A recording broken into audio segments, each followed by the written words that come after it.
Putri Duyung ini berada di bawah laut, mengambil gelang giok, yang tak ternilai harganya. Kemudian, dia muncul, dan melihat ke langit, dan kemudian, menempatkan satu-satunya matahari pada dirinya sendiri.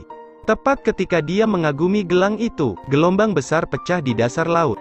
Putri Duyung dalam gelombang, bergulir, berjuang, sampai dia bangun lagi, menemukan bahwa dia terdampar.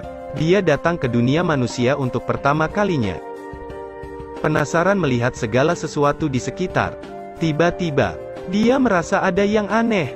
Putri Duyung melihat ke bawah ke tanah, tapi tidak menemukan ekornya. Ekornya telah menjadi kaki manusia. Dia menatap kakinya, dengan rasa ingin tahu, melompat ke laut. Kakinya berubah menjadi ekor ikan lagi. Ternyata, begitu Putri Duyung meninggalkan air, ekor ikan secara otomatis akan menjadi kaki. Dia tampaknya telah menemukan dunia baru. Bersenang-senang di laut. Pada saat ini, seorang pria menarik perhatian Putri Duyung. Tapi pria itu tidak menyadarinya. Tatapan Putri Duyung berbalik dan pulang. Pria sedang tidur. Ada suara bising. Bangunkan pria itu seketika. Pria itu bangkit, dan datang ke ruang tamu untuk memeriksa. Tapi dia melihat mejanya sudah berantakan. Kue-kue dilempar ke seluruh lantai. Pintu ruang ganti juga terbuka tanpa alasan. Pria itu masuk dengan hati-hati. Tapi, dia melihat semua pakaian itu terlempar ke tanah. Sepasang kaki cantik juga terlihat di samping gantungan. Manusia ketakutan, dan jatuh ke tanah. Setelah merasa lebih baik, berani melepas pakaian. Setelah melihat seorang wanita, pria akhirnya bertanya, "Siapa kamu?" Putri Duyung tidak menjawab. Malu-malu, menutupi wajahnya dengan pakaian. Pada saat ini, pria itu akhirnya tahu, wanita memakai pakaiannya.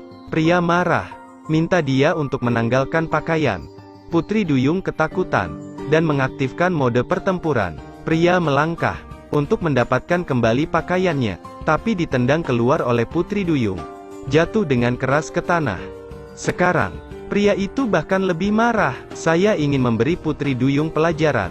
Melihat seorang pria mencoba mencuri pakaian, Putri Duyung menendang lagi. Kali ini, pria itu akhirnya mengalah. Tidak berani mendekati Putri Duyung. Putri Duyung keluar dari ruang ganti. Dia melihat laut di luar. Dia bersemangat untuk berlari menuju laut.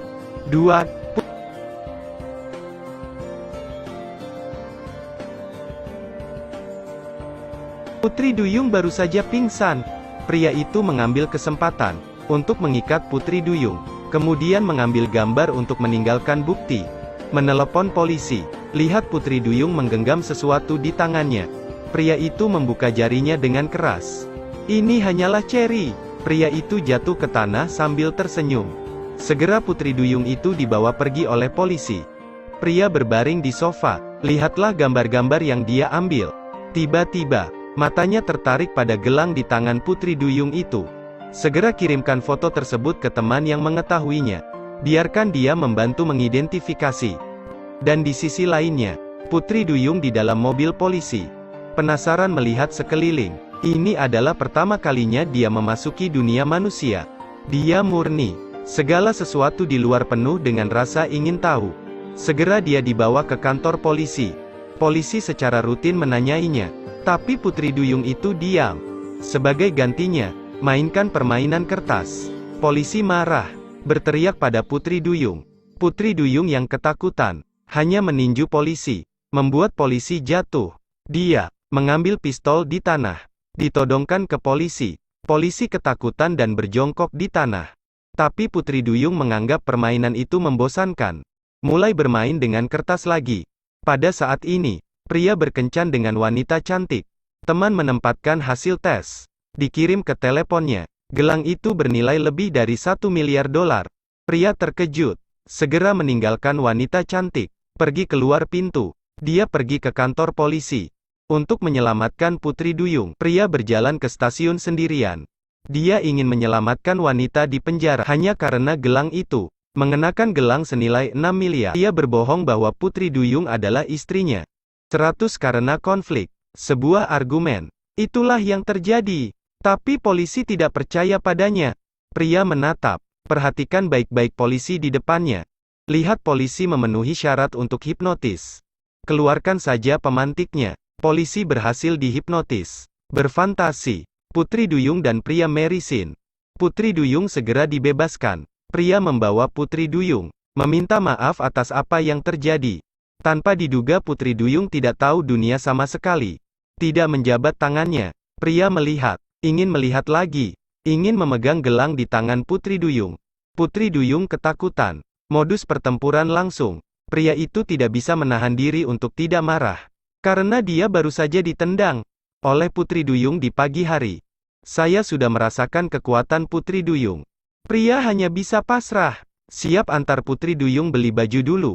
Tapi, ketika mereka berdua sedang menunggu lampu lalu lintas, Mermaid melihat gambar di lampu merah. Dia langsung memperagakannya. Pria malu. Dia ingin menarik gadis ini langsung ke mal. Putri Duyung tertarik dengan dekorasi mal. Tidak bisa berjalan sama sekali. Dia tidak pernah naik lift. Keluar dari lift, dia bahkan lebih takut dan mundur.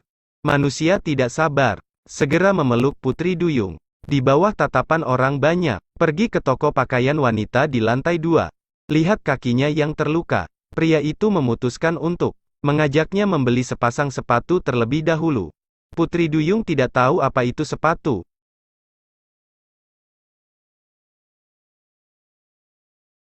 Pria itu tidak tahan, langsung membantu Putri Duyung memakai sepatunya. Lalu, pria membawanya untuk membeli gaun. Tapi Putri Duyung tidak tahu cara memakai rok sama sekali. Dia bahkan mengenakan rok di atas kepalanya. Kali ini, pria kesal. Bahkan, pemandu belanja di sebelahnya tertawa terbahak-bahak. Manusia naik. Masukkan Putri Duyung langsung ke kamar pas. Membantunya berpakaian. Lihatlah diri Anda di cermin. Putri Duyung sangat puas. Ketika dia selesai bercermin, dia tidak melihat jejak pria itu. Putri Duyung tidak bingung terlalu lama. Badut itu segera menarik perhatian. Berjalan menuju badut. Sampai pria itu kembali, yang saya lihat hanyalah kamar pas yang kosong. Pria panik mencari. Akhirnya ketemu di pojokan. Putri Duyung makan permen lollipop. Pria marah. Memegang pundak Putri Duyung. Pria bertanya lagi apakah Putri Duyung itu terluka. Putri Duyung itu terkesan. Saya tidak tahu apa yang benar-benar dipedulikan seorang pria.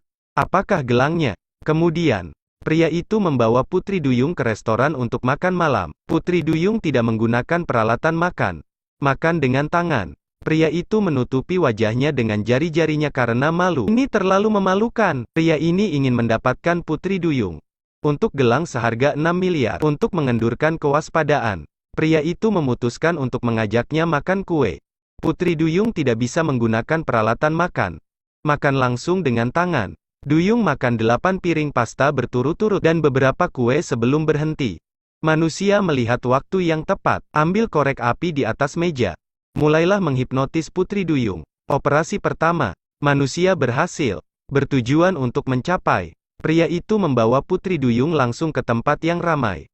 Buat dia menunggu di tempat. Bersiaplah untuk langsung lari. Putri Duyung itu murni. Yang taat telah tinggal di tempat dan menunggu. Tunggu sampai mall tutup. Ditendang keluar. Tapi pria itu sudah mengemasi barang bawaannya. Siap kabur semalaman. Melihat lampu lalu lintas di luar jendela. Pria itu tiba-tiba teringat pemandangan di siang hari.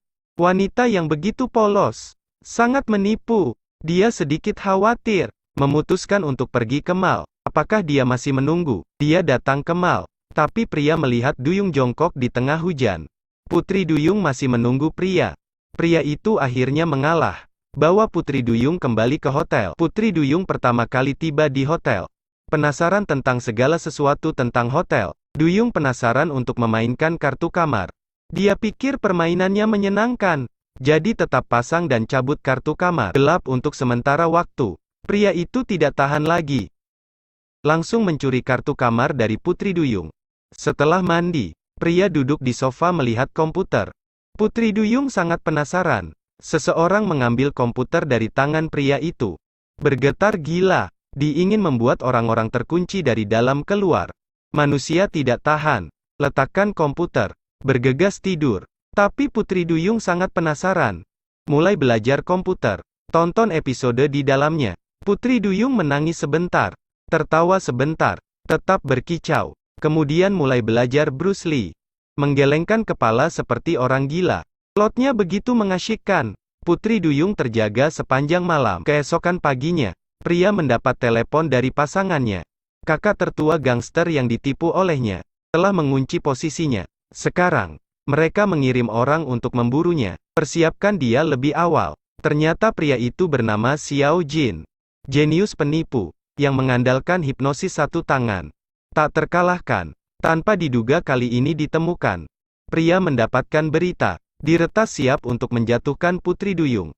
Langsung lari. Tapi tidak lama setelah melarikan diri, dia berlari kembali. Ternyata mereka yang mengejarnya sudah di luar pintu. Dalam keadaan panik, Xiao Jun memiliki kilatan cahaya. Pikirkan cara yang baik untuk keluar.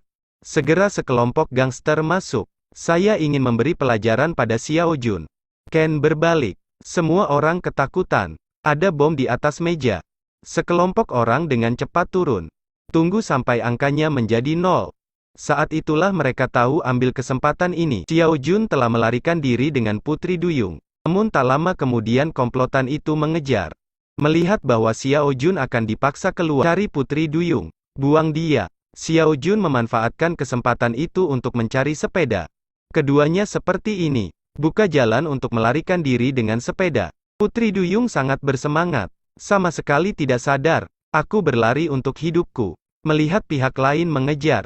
Tinju dan tendangan Putri Duyung melemparkan sekelompok orang ini langsung ke tanah. Tapi di sisi lain ramai. Pada akhirnya mereka masih diblokir. Pria merekrut Putri Duyung dan bersembunyi. Hajar bajingan ini sendiri. Tapi saat ini, di belakang mereka datang sekelompok preman. Ingin memukul mereka. Putri Duyung melemparkan satu secara langsung, memperagakan gerakan Bruce Lee, untuk menghajar kelompok orang ini. Duyung benar-benar tidak melihatnya. Seorang pria merobohkan 3 preman. Kembali dan pamer dengan wanita. Tapi tidak tahu, bahwa Putri Duyung telah merobohkan sekelompok. Hanya saat ini, seorang gangster menodongkan pistol ke Xiao Jun. Mengikatnya ke mobil. Xiao Jun memberi isyarat kepada Putri Duyung untuk tidak mengejar.